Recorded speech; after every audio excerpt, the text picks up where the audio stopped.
here voluntarily, looking up here, just waiting for the next thing I'll say on purpose. Did I mention I'm a high school teacher? This is my dream, guys. You guys are actually paying attention. No one's on their phones. Oh my goodness. It's possible. The dream is real. Okay, thank you guys. All right. I'm really excited to be here. I don't know if you guys know a lot about First Light, but man, they do so many great things that help people like my students who are in need. They have like 18 churches partnering, over 700 volunteers, all working together to help people in need. I mean, can we just give them a round of applause? Amazing. Are there any other teachers here? Okay, there we go. Oh, a few, yes. We know anytime you try to get any group of people to do the same thing at the same time, it's very difficult, right? So we listened to songs like Everybody Was Kung Fu Fighting, and we're like, not everybody. No, there was, some of those cats might have been fast as lightning, but some of them were annoyed and wanted to take a nap. That's just how it is, yeah, so. Speaking of being annoyed and wanting to take a nap, my husband is here with me tonight. So give him a round of applause. I'm a lot. We've been together for 30 years this summer. 27 years married. Yeah, thank you. I earned that too. So I don't know, are there any other couples? You can raise it for couples. Okay, so is opposites attract true at your house too? Okay, so who's the planner and who's the free spirit? Oh, you're both planners? No. You're both free spirits? No. You're both confused. Free spirit planner. Okay, yes. Extrovert, introvert, yeah. Okay. Okay, that's great. Okay, we're having fun. I love that. All right, opposites attract is definitely true at our house. He could sleep through a tornado. A ladybug could fart outside, and I'm up for the day. Fresh as a daisy. When he sees a to-do list, it is just a stack of failures waiting to happen, nothing but pressure. He also is ADD, so that's his nightmare, right? The amount of pleasure I get from a to-do list is concerning. You guys, they're like my opioids. I mean, sometimes I just write make to-do list and I check it off and I get a little fix. It's good stuff, yeah. He says that there are 3 things in life that just get in his way and hold him back. Schedules, lists, and pants. Yeah, that's his 3 pet peeves of life. Groceries, man. When I make a list for the grocery store, I make it geographically. Yep, she knows, so that you don't backtrack and you're efficient and you don't spend extra money, right? I once sent him to get 3 items: eggs, turkey bacon, and bagels. 90 minutes later, he comes back with regular bacon, some nostalgic childhood candies, and a Chinese finger trap caught on his middle finger. He keeps it fun, you guys. He keeps it fun. I love people. That's why I love teaching, right? I love all kinds of people. I feel like I walk into a room full of people like Belle from Beauty and the Beast walked into that castle library. Like, I could sit down with any of you for 10 minutes and be inspired and riveted by a story, like some obstacle you overcame, fear you faced, maybe some tea about why your mom and your aunt aren't talking to each other anymore because they fought about cilantro. I'm here for it all. I love people. I have some bad news though, you guys. My husband doesn't know any of you, but he's already annoyed you exist. I'm sorry, it's just he needs his space and you're all on the planet in his way. He's got so much to do. I know, so sad. I think his dream vacation is like the plot of that post-apocalyptic movie, I Am Legend, with Will Smith. Do you know this movie? Not a lot of humans left. Just him and a dog and a bathtub and whatever snacks he can find. I mean, I think that's his dream. Yeah. Jeez. We were watching the Marvel movie when Thanos snaps his fingers, right, and half the population dissolves. I heard him sigh in relief, you guys. I was grieving half of the main characters that I had fallen in love with. And he looks over at me and he goes, oh, the lines at Chipotle would be so much more manageable. We are kind of like if Joy and Anger from Inside Out got married. You know, he is the Ron Swanson to my Leslie Knope, if you know Parks and Rec. I see some nods, yes. So the other day I could see just like a raging tantrum building up. The ladies know what I'm talking about. They don't grow out of tantrums. They just become tantrums, and then we get to deal with it. It's a little dance we dance. It's super fun. So I could see Mount McFurious getting ready to erupt. And so I said, honey, it's okay. It's in God's hands. And he looked at me and he said, I wish I could take God's hand and slap you with it. And that is what love is, you guys. Some people have asked me, what is the key to a long and healthy marriage? And I say, well, the key to a long marriage is, I think that women need to watch shows like Bridgerton, like our husbands watch shows about Bigfoot, okay? Romance could be real. We've heard the stories. Other people have seen it, but it's not going to show up at your house. It's just not. It's okay. The other day we were watching something romantic, and I just looked over at the love of my life, and I just felt so lucky to be married to my best friend. And then I watched as he lifted up his shirt, found his index finger like a toddler learning to count, and then stuck it inside the belly button, just digging for gold. Like a Tostito scoop and some chunky salsa. He's just really digging in there, right? And he found his little treasure, and he's inspecting it, and then he proceeded to smell it. Yeah, not a casual sniff, a deep inhale of his concentrated essence, and he's just investigating, and then he's done. He's done. He rolls it into a ball and flicks it between the back of the couch and the wall. This is my knight in shining armor, ladies. Sir Pixelot is taken. Back up. We do have some things in common. We're both dumb, so that's good. Yeah, we were trying to figure out time zones the other day. Ironically, for about an hour. Yeah, you took the scenic route, but you guys got there. It's good. And at the end of it, he just looks at me and he's like, I don't think we should leave the house. People will take advantage of us. Yeah. But, they say 2 wrongs don't make a right, but 2 dumbs make a smart. It's a good deal. Our daughter, she's 21. She's better at adulting than both of us. She can't ever leave us because we'll get lost. But yes, we love her. So we all know that there are different kinds of smart and different kinds of dumb, right? So we all have this. I tell my students, it's not how smart you are, it's how you are smart. Everybody is brilliant in something.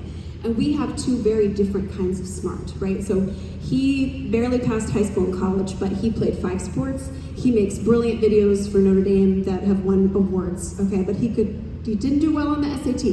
But if there is a natural disaster, he will Boy Scout us through survival, okay? He is that guy, right? He will MacGyver it. He is brilliant. He has been the first person on a horrific accident like 5 times. Just goes into leadership mode. He's delegating tasks. He knows what to do. He knows how to take off. He's holding people's hands at their the edge of life, okay? This is also the man that I watched one time because he was mad that his egg whites were running in his over-medium egg he was trying to do. He threw the skillet in the plastic trash can, thus ruining both the skillet and the plastic trash can. But if you accidentally cut your leg off with a chainsaw, steady as a rock. Just super calm. Yeah. Now, school was my thing, right? I was straight A's. I went to college when I was 16. I knew academics.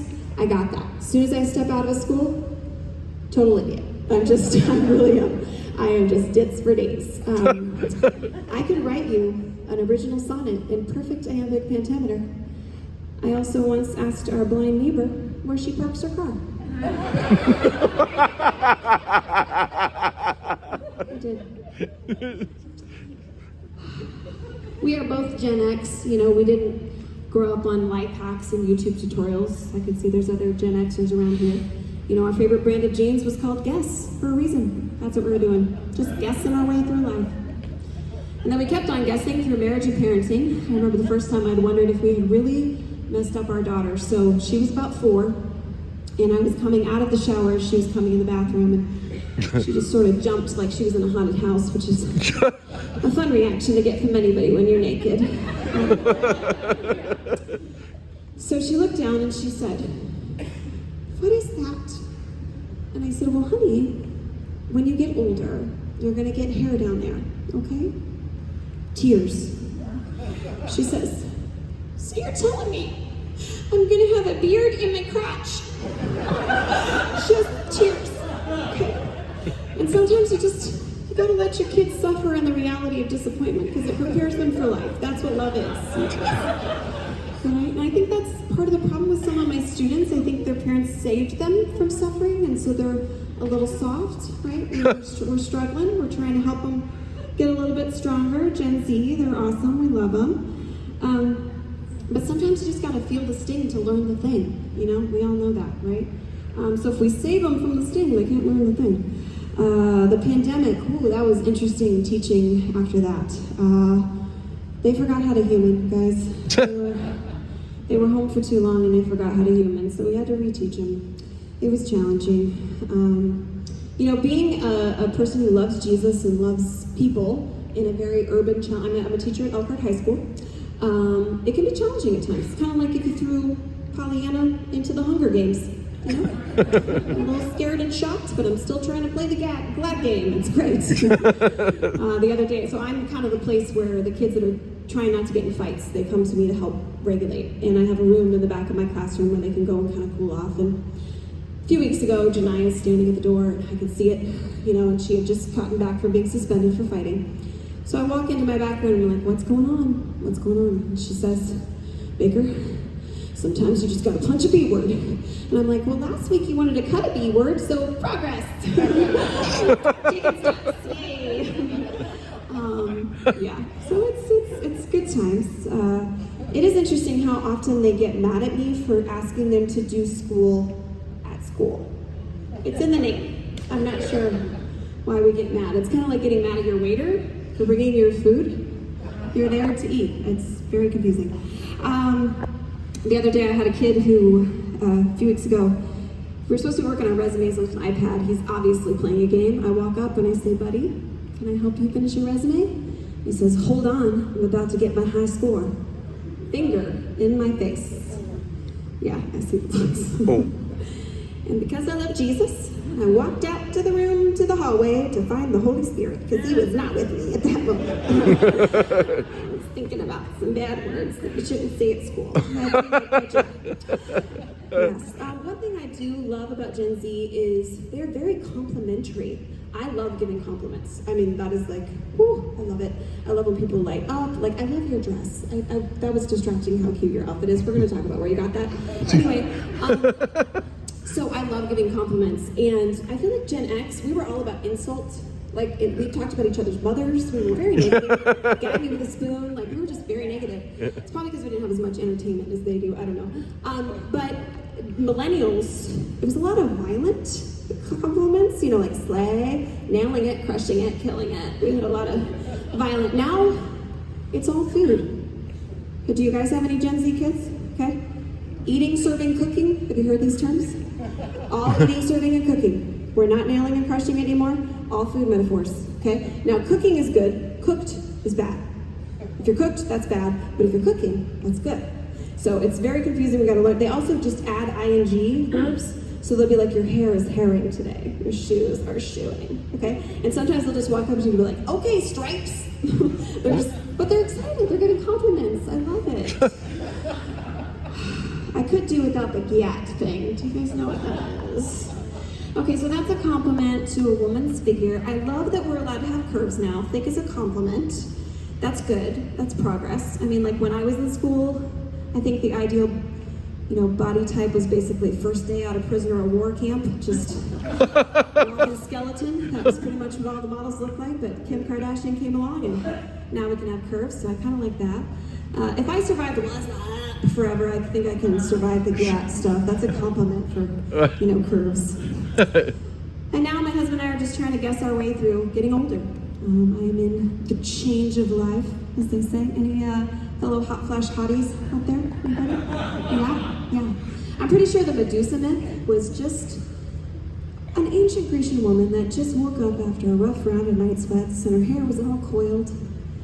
And then some dude in a toga walked in and made a comment and she just, bam, if looks could kill. And that's where we got that myth. So I talked about Pollyanna earlier. Some of the younger people might not know what that is. That is an old movie that we all love, where a little girl transformed an entire town with her positive energy and her relentless optimism and played the glad game. And then at the end of the movie, they cripple her. That's what menopause is. It's good. Good times. One last story about what I love about getting old. There is one positive.